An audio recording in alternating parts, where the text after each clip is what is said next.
Okay. Tov, this is going to be a brief shiur, purpose being to fill in the last topic that we did not do at the two Shemitta shiurim last week. I said in the last class that I was going to add one more add-on shiur, and that's going to be on the topic of what's known as biur. I referred to it a few times during the classes, but did not really explain, obviously, what it is.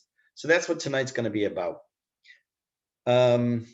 Main thing to know is that at the beginning is that this topic of what's called biur, or literally means the destruction, like the word biur chametz, for example.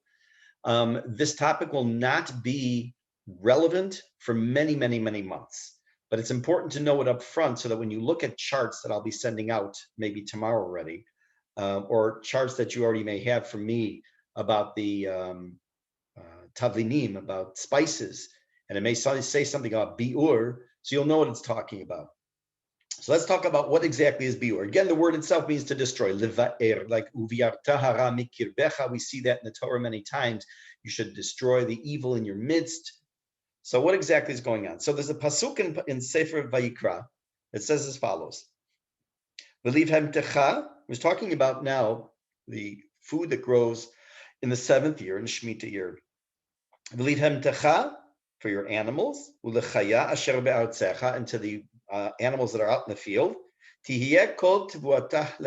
All of the produce, its produce shall be there to be eaten.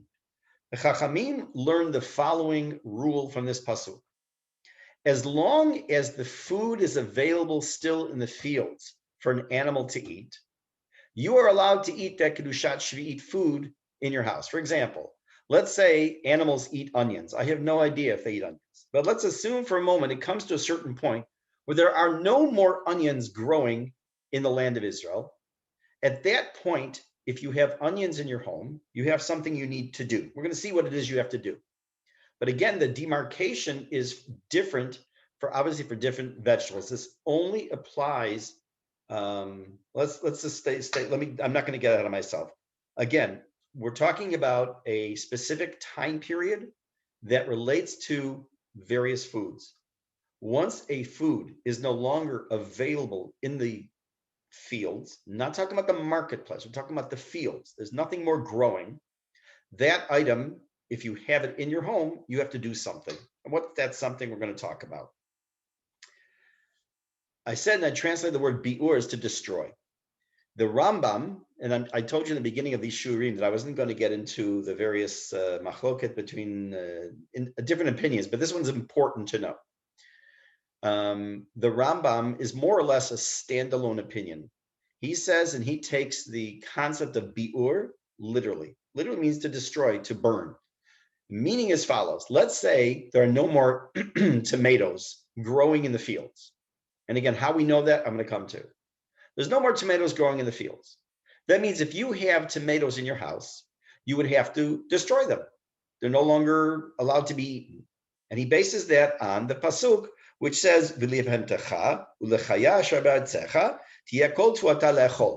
once the food is not in the fields and available to be eaten by the animals, you're not allowed to eat it in your house.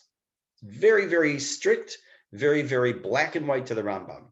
However, vast majority of other opinions, and the way that we actually do paskin, the Ramban, Tosfot, Rav Kook, the Chazon Ish, and the list goes on, say that the concept of biur does not mean to destroy, but it means to make it hefker, to make it ownerless.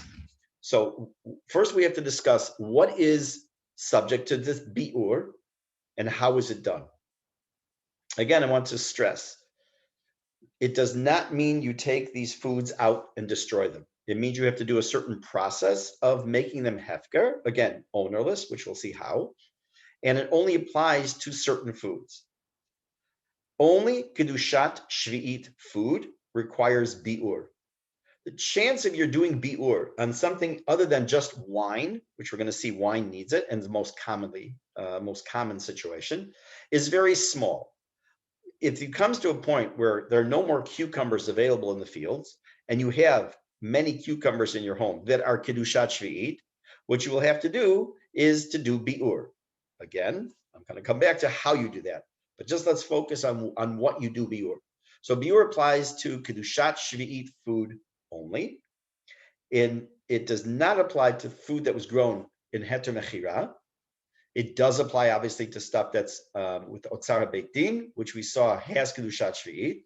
However, we also have seen that Rav Kook says it's a good thing to try to act on with foods that are heter mechira as if they had kedushat shvi'it. They don't, but he suggests doing it. So then, therefore, according to Rav Kook, and you are allowed to accept it or not, it's your personal choice, that if you have a food that has reached the point of biur and it's kedushat shvi'it or heter mechira, you have to do biur.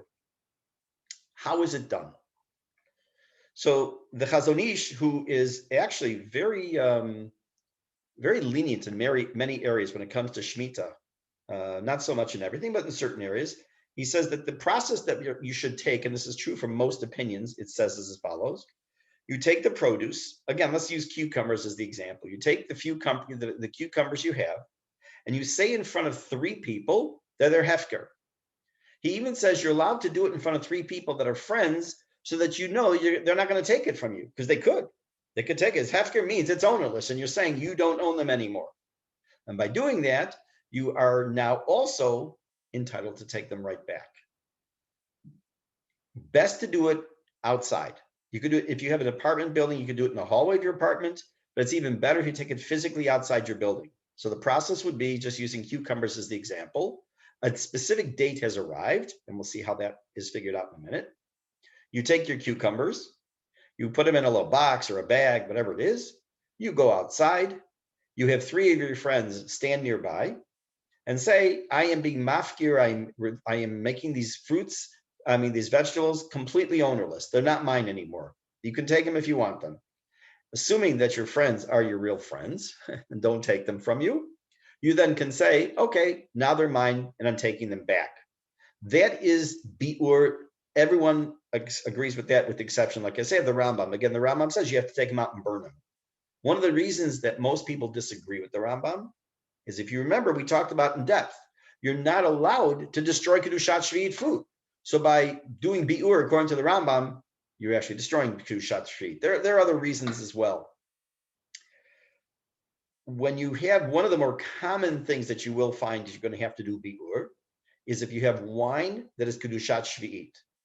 Erev Pesach, because that's the day you're going to do biur for wine. Erev Pesach of a kedushat shvi'it wine year. So let's say you'll have it in 2021, and you really won't have it till later in the year. So probably like Erev Pesach 2022, unless somehow you have it before Pesach 2021. I don't even know if that's going to be possible. You'll take your bottles and you'll stand in front of 3 people and you'll say, these bottles of wine are now hefker. You can count to 3 if you want, and just take your bottles back. Each species has its own timetable. You're supposed to, how are you supposed to know? So that's why there are charts that give dates or approximate dates by when you have to do biur. You can't do it too early. You can't do it too late. You have to do it as close to the dates as the time as it says as possible.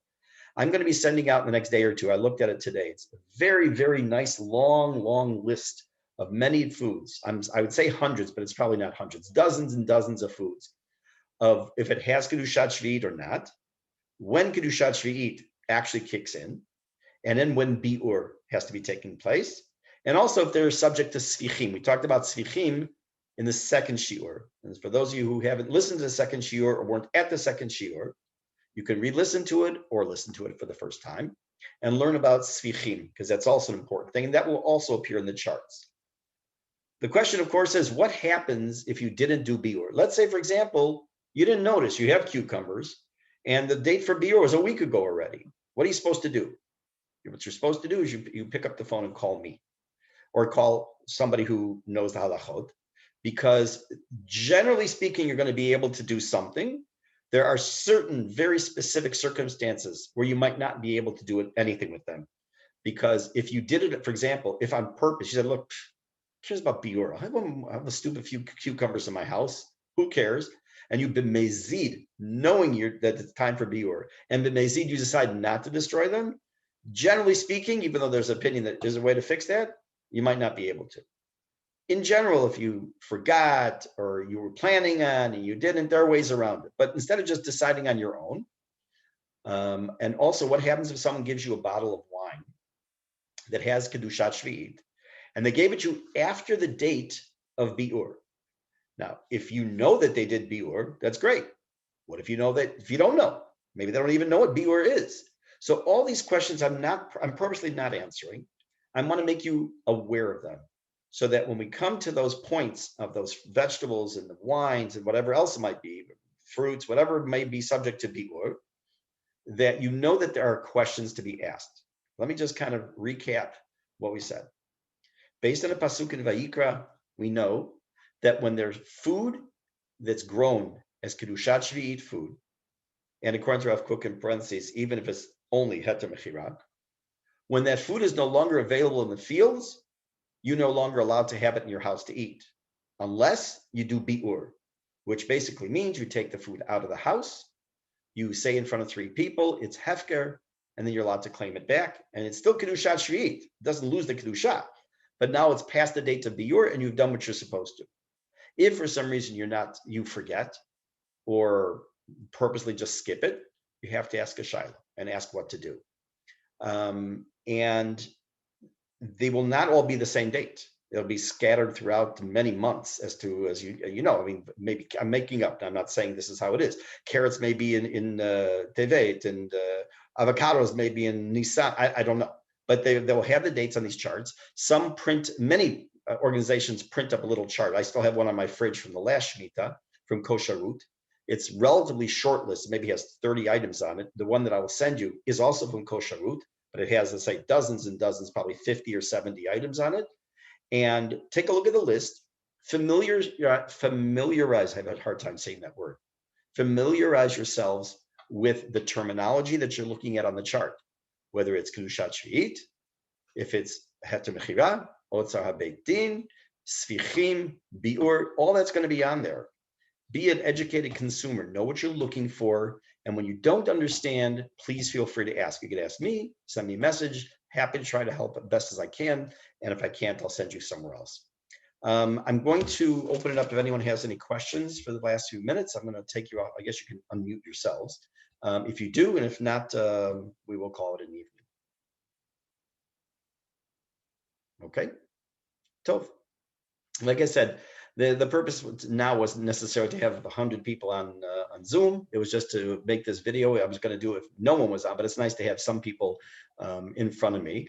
Yes, Judy, you have a question? No, I don't have a question. I'm saying thank you. Oh, you're very welcome. My pleasure, really. Okay. And everyone have a good evening. Again, if you have any questions, just feel free to message me. And for those of you who are watching this will be watching this on YouTube. I'm going to upload this evening, Bezrat Hashem. I will also include in the comments section the source sheets that I used in the first 2 classes, which have English summaries of much of what I said, including also about the spices as to when their dates, if they're subject to Svichim, Kedushat Shvi'it, that'll be in there as well. And then on the Shemitta group, I will post the chart. As I say, it's pretty exhaustive. For those of you who are listening and are not on the Shemitta list for a WhatsApp group, please feel free to message me and I will answer and I will add you to the group. All right. Have a wonderful evening, everybody. And thank you for being here.